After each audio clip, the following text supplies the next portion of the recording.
All right, welcome to another deep dive. Today we're going to explore someone you might not be too familiar with, Anton Marty. Okay.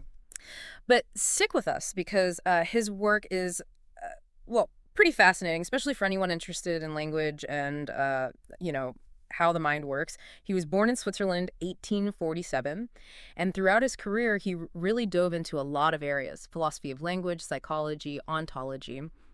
He even spent a short time as a Catholic priest before, finally dedicating himself to academia. Eventually became a professor in Prague. Yeah, and what's really interesting about Marty, especially, for us as philosophers, is that his whole project is so closely tied to Franz Brentano. Right. He Yeah. was like a direct disciple. Yep. And his main goal was to take Brentano's descriptive psychology, Mm, that really detailed analysis of conscious experience, and apply it to language. It's all about, like, how do we experience thoughts, feelings, perceptions?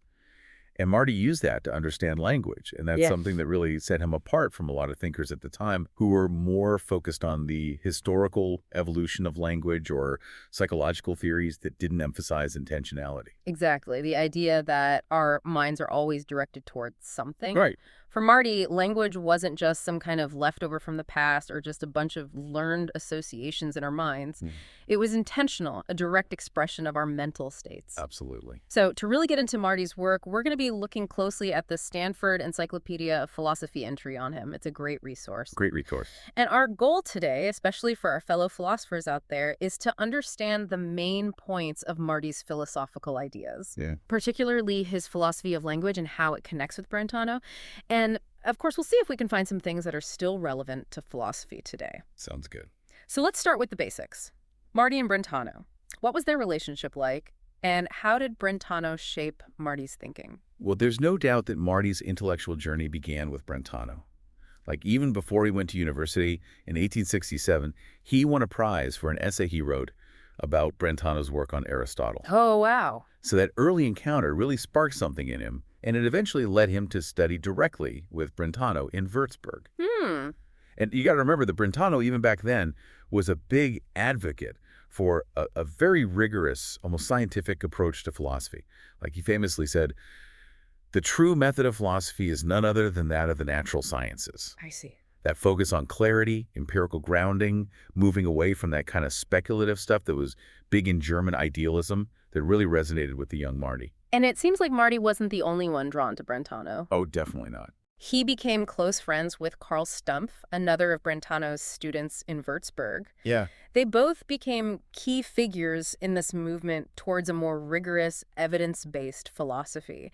And, it's really striking that both Marty and Stumpf decided to leave the priesthood after the declaration of papal infallibility in 1870. Right. That was a huge deal, especially for Marty, who was actually an ordained priest. Yeah. It shows just how strong their commitment was to their philosophical principles. Yeah. After leaving the priesthood, Marty focused on his academic career, getting his doctorate with Lotze in Göttingen, and then getting professorships, first in Czernowitz and then later in Prague. Right. And while Marty was making his way in academia, Brentano's own thinking was developing. He was in Vienna at the time, and he started making a really clear distinction between descriptive psychology, that's the analysis of what consciousness is and what it contains, and genetic psychology, which aims to explain the causes of mental events. Marty definitely aligned himself with descriptive psychology. For both Brentano and Marty, philosophy wasn't about just abstract theorizing. It was this big project that included things like logic, aesthetics, ethics, and even metaphysics, and it all came back to this careful analysis of the mind. I see. Now, grounding metaphysics in psychology might seem, well, a little odd to some philosophers today. Yeah, you could say that. But Marty, following Brentano, argued that actually to understand those big metaphysical concepts, you absolutely need to understand how our minds work. He said, to grasp something like synthetic a priori judgments, causality, or substance, you've got to look at our cognitive faculties, how we even come to know those concepts in the first place. He used philosophers like Kant, Aristotle, Descartes, even Leibniz to support this view. Yeah, it's like he's saying that to understand the big questions, you have to start with the mind. Exactly. And before we get too deep into his philosophy of language, just to give some context, while most of what Marty published focused on language, he actually lectured on all sorts of things, pretty much every branch of philosophy and the history of philosophy. He was a very well-rounded thinker. Yeah, he really covered the whole spectrum. Yeah. But to understand his philosophy of language, we've got to get back to those core ideas from Brentano's descriptive psychology that he used as his foundation. Okay, so what are the essentials from Brentano that we need to keep in mind? Well, first and foremost, you've got intentionality, Right. the big idea that defines mental phenomena. It's that directedness toward an object. Like when you see a tree, remember a conversation, want a cup of coffee. I see. Every mental act is aimed at something. Then Rin broke down mental phenomena into three main categories. Presentations, which are just having something in mind, like that image of a tree. Hmm. Judgments, which are about accepting or rejecting something's existence or nature, often expressed like there is a tree. And lastly, phenomena of love and hate are emotional and volitional responses. Maybe you like the shade of the tree or want to climb it. Right. He also talked about inner perception, that immediate awareness of our own mental states. But he distinguished that from introspection, where you're deliberately focusing on those states. Okay. And finally, there's this big ontological distinction that Brentano developed during his time in Vienna. Yeah. He separated reality, which he limited to substances and their properties, from existence, which could be anything that could be part of a true judgment. And that includes what he called irrealia, like absences, possibilities, impossibilities. Hmm. These things exist. They're the objects of true judgments, but they're not real in the same way a tree is real. So Marty just took all of this and ran with it. Well, mostly yes. Okay. But, and this is where it gets really interesting for us philosophers, in his later years, Brentano shifted his thinking. He ended up rejecting irrealia, saying they were just linguistic fictions. But Marty, while he corresponded with Brentano, Stumpf, and even Husserl about this, he stuck with the idea of irrealia. Of course, he refined the concept a bit, but he didn't abandon it. Mm. This difference between them on existence and non-existence, Mm-hmm. it really points to how, even though Brentano was a huge influence, Marty was his own thinker. Yeah. He wasn't afraid to disagree, to carve out his own path, and it has big consequences for how their ontologies, their theories of what exists, differ. You mentioned all this back and forth between Marty and other big thinkers. Right. Was he always so, let's say, engaged in his discussions? Marty was definitely known for his very direct, sometimes, let's say, forceful style. Mm. He could be pretty critical. He got into some long and, at times, pretty heated debates, like with Christoph Sigwart. There was some real animosity there. Oh, wow. But in other cases, his criticisms were well received, like his really thorough review of William James's Principles of Psychology. Mm-hmm. But because he was so focused on these debates, sometimes his own positive contributions can get a bit lost. Mm-hmm. It takes a bit of effort to see past the arguments and appreciate how original and nuanced his own ideas were. Yeah, I see. So let's move on to a specific area where Marty applied Brentanian psychology that's particularly interesting, his work on color names and how color perception develops. Okay. This is where philosophy of language meets psychology and a bit of historical linguistics. Definitely. It's a fascinating case study. This early work of Marty's, back in 1879, tackled this really interesting question. Can the way colors are described in ancient Greek texts, like in Homer, tell us something about whether their color perception was different from ours? Like, did they see the world in different colors? Exactly. Some scholars had noticed that Homer used the same word for colors that seem very different to us, like the famous wine dark sea. Oh, right. That led some people to this idea that color perception evolved, that maybe the ancient Greeks initially only saw a limited range of colors, like just light and dark, and only later developed the ability to see the full spectrum. Ah, I see. So how did Marty react to this evolutionary view? He pushed back pretty hard against it, both on philosophical and psychological grounds. Okay. He pointed to the work of Ewald Hering, who was doing groundbreaking research on the physiology of color vision.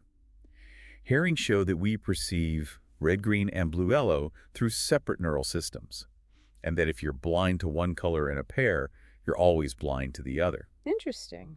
Marty argued that, based on this, the evolutionary sequence that those other scholars were proposing just didn't make sense neurologically. Plus, there was empirical evidence against it, like ancient Greek paintings clearly show a full range of colors, which suggests their vision was probably the same as ours. So Marty was already using current scientific understanding to challenge a philosophical theory. Right. So if they could see the same colors, how did he explain the differences in their language? Marty offered a few explanations, Yeah. and they both go back to those Brentanian principles. First, he said that those who believed in the evolutionary view were mixing up two things. the actual sensation of a color, like what you see, and the judgments or classifications we make about those sensations, the labels we put on them. Hmm, He emphasized that language is a tool for communication, not always for precise scientific description. I see. If you don't need to communicate about specific shades of color, a more general term works just fine. So one word might cover a wider range of colors than we would expect today. Right. Second, Marty highlighted the poetic function of language, especially in something like Homer's epics. Okay. The goal wasn't literal scientific accuracy, but evoking strong, vivid images and emotions through metaphors and comparisons. Ah. That could lead to, well, what we might see as odd uses of color terms, like the wine dark sea evokes a certain feeling, a certain mood. It's not a scientific color Yeah, description. right. It's more about the relationship or the feeling you get, not the exact shade of color. Hmm. He even brought up the idea of a poetic inner form of language at this point, which is kind of like those mental images or associations that words evoke. That's really interesting. So even in this early work, Marty's applying those distinctions from Brentano's descriptive psychology, especially the difference between sensation and judgment, to analyze language. Exactly. It's like a preview of his broader approach. Hmm. Now let's move on to the heart of it, Marty's general philosophy of language. All right. So two things are really important here. First, unlike a lot of thinkers at the time who were into diachronic linguistics, which is about tracing the historical development of language, Marty focused on synchronic analysis. He wanted to look at language as a system, how it works at a specific moment in time. He called this descriptive as opposed to genetic. Okay. In today's terms, we'd say this is like early structuralism, the focus on the internal relationships within a language. The second key thing is, Marty rejected the idea that language is just a product of some kind of collective unconscious, or just the result of basic psychological or physiological processes. Hmm. He said language is grounded in the intentionality of individual minds. Language is always about something, just like Brentano said about consciousness. So you're saying intentionality goes beyond just our consciousness being directed at something. It also involves the speaker's intention to communicate. Exactly. He defined language as the purposeful manifestation of inner life through certain signs. It's not just about what's in your head, it's about trying to get someone else to understand what's in your head. This makes him a kind of precursor to modern intentional semantics, which focuses on how mental content shapes meaning.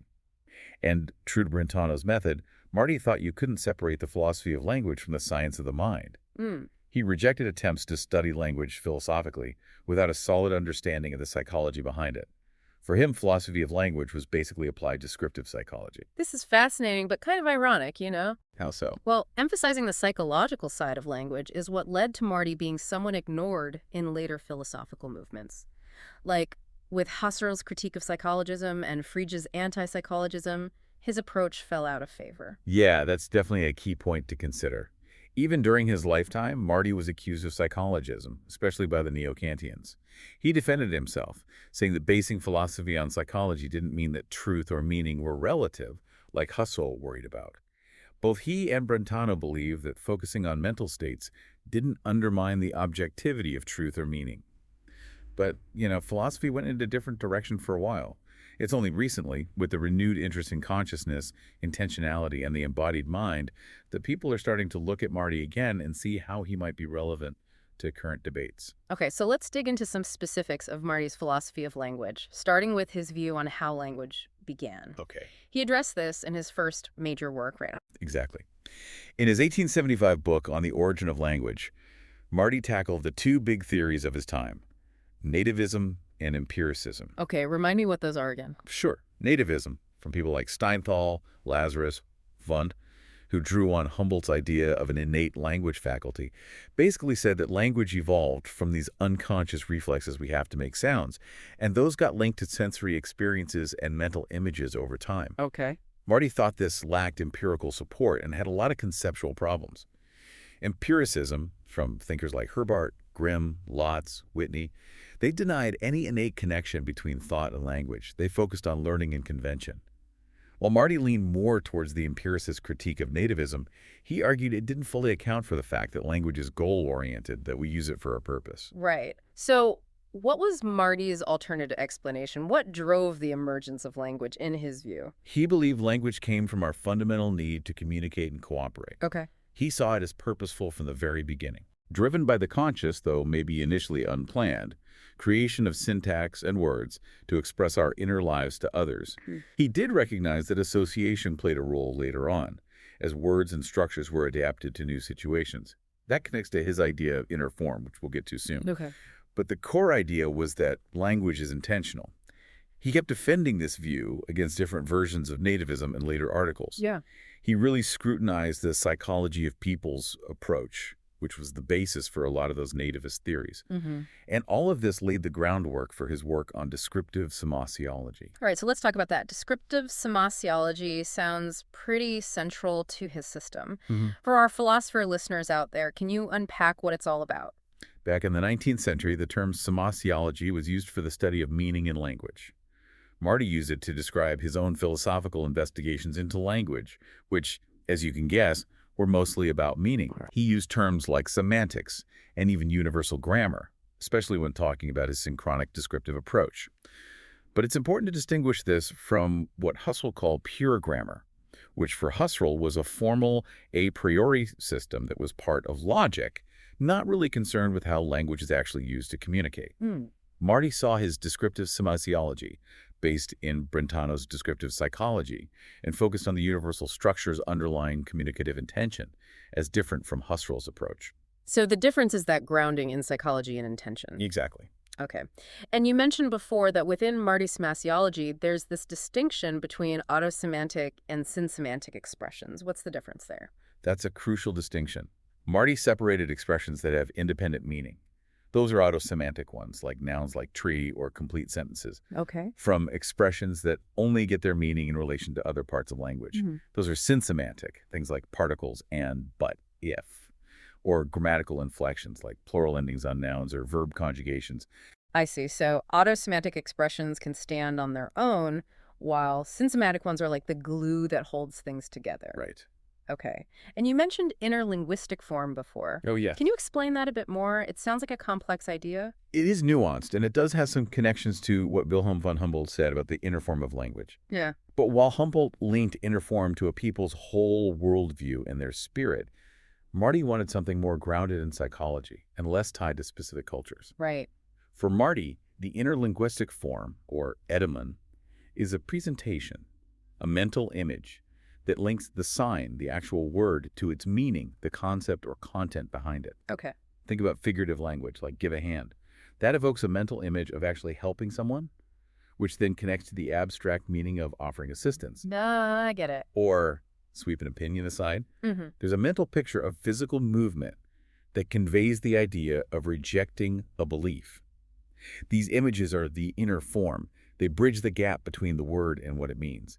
Later on, Marty distinguished this figurative inner form from constructive inner form, which are the mental presentations we form as we hear a sentence being built, giving us expectations about where it's going. Okay. Different languages and even different ways of speaking use different constructive forms. Marty was very clear that these inner forms, whether figurative or constructive, aren't the same as the actual meaning of the expression. Right. He criticized other thinkers, especially nativists, for mixing those up. He said a people's worldview is in the meanings of their language, not just those images. He also pointed out that people often confused inner linguistic form with the outer form, the actual sounds or written letters of the word. Okay.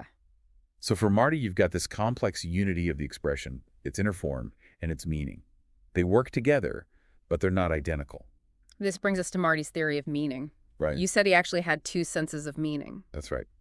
In the narrow sense, following Brentano, meaning is the content of a mental act. Okay. So, the meaning of a word or a sentence is the presentation or judgment it expresses in your mind.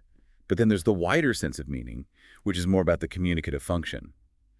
So the meaning of a statement isn't just the thought in the speaker's head, it's their intention to make the listener think the same thing. I see. Plus, there's the secondary intention to express their own judgment.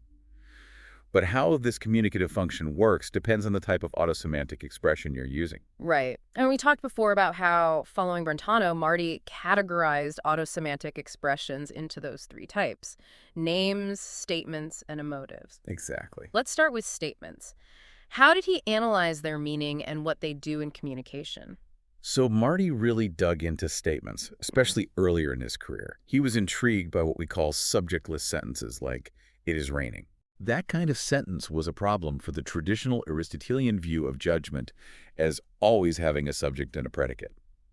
Marty argued that these sentences are actually about existence or non-existence.